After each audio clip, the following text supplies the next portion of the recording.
అంతా గడిచిపోయింది. ఇప్పుడు నందు గారు అలా లేరు కదా. ఆయన చాలా మంచి మనిషి. చాలే, ఆయన గురించి నువ్వే సర్టిఫికేట్ ఇవ్వడానికి వచ్చావు. జీవితంలో అందరూ తప్పులు చేస్తారు, కానీ చేసిన తప్పుని చెప్పకుండా నిజాన్ని దాచి మంచోడు ముసుగులో బతకాలనుకొని అందరినీ మోసం చేయాలనుకోవడం అతి దారుణం. నా దగ్గర ఇన్నాళ్ళు ఈ నిజాన్ని దాచి మంచివాడిగా నటించారు. ఆ మనిషికి అసలు మనసు అనేది లేదు. ఏంటి మధు, ఏం మాట్లాడుతున్నావు నువ్వు? నందు నిజాన్ని దాచారని ఇప్పుడు మీరంతా బాధపడ్డవేంటి? ఈ గొడవేంటో నాకేం అర్థం కావడం లేదు. అదేం అడుగుతావులే. ఆ శకుంతలమ్మ నేరస్తుడైన భర్తతో నీ పెద్ద కూతురు కాపురం చేస్తుందా, ఇలాంటి పెంపకం పెంచారా అంటూ ఒక పంచాయతీ తీసుకుని మన ఇంటి మీదకొచ్చి పడింది.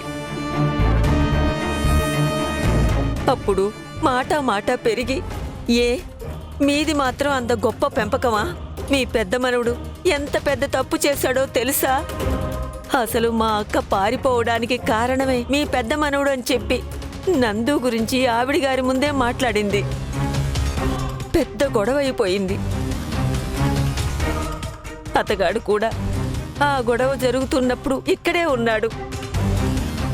గొడవ జరిగాక ఇక్కడి నుంచి మొహం చెల్లక వెళ్ళిపోయాడు. అసలు మీ అందరికీ మతిపోయిందనుకుంటా. నందు గారు ఎంత నిజాయితీగా ఉన్నారో తెలుసా? ఎంత మంచి మనిషో తెలుసా? మీరు ఆయన్ని అవమానించి పంపించారా? నువ్వింకా ఆయన్ని వెనకేసుకొస్తున్నావా? నా కాపురాన్ని సరిచేయడానికి నువ్వు కళ్ళబొల్లి మాటలు చెప్పి నన్ను కన్ఫ్యూజ్ చేయకు. నువ్వు కన్ఫ్యూజన్లో ఉండి అనవసరంగా అపార్థం చేసుకుని నీ మొగుణ్ణి బాధ పెట్టావే. నువ్వు నా జీవితాన్ని ఏదో ఉద్ధరించాలని చెప్పి నీ కాపురాన్ని కూల్ చేసుకుంటున్నావు. అది నీకు అర్థం అవుతుందా? అసలు నందు గారు నిజం దాచారని ఎందుకు అనుకుంటున్నావు? నువ్వు నందుని ఎంత నమ్మావో ఆ నందునే నిజం. నిజాయితీ పరుడైన నందుతోనే నువ్వు కాపురం చేస్తున్నావు. నువ్వే అపార్థం చేసుకుని లేనిపోని సమస్యలు సృష్టించుకుంటున్నావు. చాలే, ఊరుకోక్క. ఇంకా వెనకేసుకొస్తున్నావా? హే, వెనకేసుకురావడం అంటే ఒక మనిషి నిజాయితీ పరుడు మంచివాడంటే అదే చెప్తాం. నేనేదో నీ మంచి కోసం చెప్పట్లేదు. నీకు అసలు నిజం చెప్పనా? నీ భర్త నువ్వు కలిసి నీ మొదటి జీతం తీసుకొని ఇక్కడికి వచ్చారు కదా. నాన్న చేతికి నువ్వు డబ్బులు ఇచ్చేటప్పుడు నందు ముందు నాన్నగారు డబ్బులు తీసుకోవడానికి ఇబ్బంది పడుతున్నారని బయటకు వెళ్ళిపోయారు. గుర్తుందా నీకు? అప్పుడు కుటుంబం గురించి, అవతలి వాళ్ళ ఆత్మగౌరవం గురించి, ఆత్మాభిమానం గురించి ఆలోచించి ప్రతి విషయంలోనూ ఆచితూచి అడుగు వేస్తూ నాన్నగారు గౌరవంగా డబ్బులు తీసుకోవాలని చెప్పి నందు గారు బయటకు వెళ్ళిపోయారు. అప్పుడు అతనికి థ్యాంక్స్ చెప్పడానికి నేను వెళ్ళాను. అప్పుడు నాతో ఏమన్నారో తెలుసా? మీరు పారిపోవడానికి, మీ ఇంటి పరువు పోవడానికి, మీ నాన్నగారు ఇలా అవ్వడానికి అన్నింటికీ కారణం నేనే అని మధుకి చెప్పేద్దామనుకుంటున్నాను. అవన్నీ ఇప్పుడెందుకు? అనవసరంగా ఆ విషయాలు ప్రస్తావించకండి. దానివల్ల ప్రయోజనం ఏంటి? ప్రయోజనం ఏంటి అని కాదు, అపరాధ భావంతోటి ఉండలేకపోతున్నాను.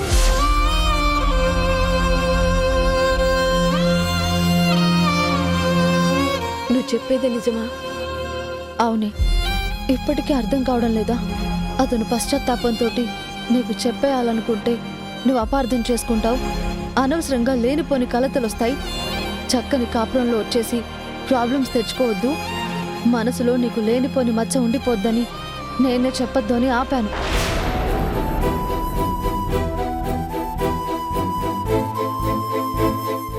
ఆయన మనసు ఆగక నీకు చెప్పడానికి అతను ప్రయత్నించాడు. అయినా నువ్వు అతన్ని అర్థం చేసుకోకుండా అపార్థం చేసుకుని అతన్ని అవమానించావు. ఇంత బుద్ధి తక్కువ పని ఎలా చూసావే నువ్వు?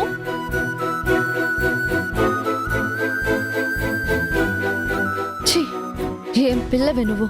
అన్నింటికి ఆవేశపడితే ఎలా? చాలా విషయాల్లో ఆచితూచి అడుగేస్తావు, బాగా ఆలోచిస్తావు. నీ విషయానికి వచ్చేటప్పటికి తప్పు నిర్ణయం తీసేసుకుంటావు. ఇప్పటికైనా బుద్ధి తెచ్చుకుని వెళ్ళి బుద్ధిగా నీ కాపురాన్ని నువ్వు చేసుకో. వెళ్ళు.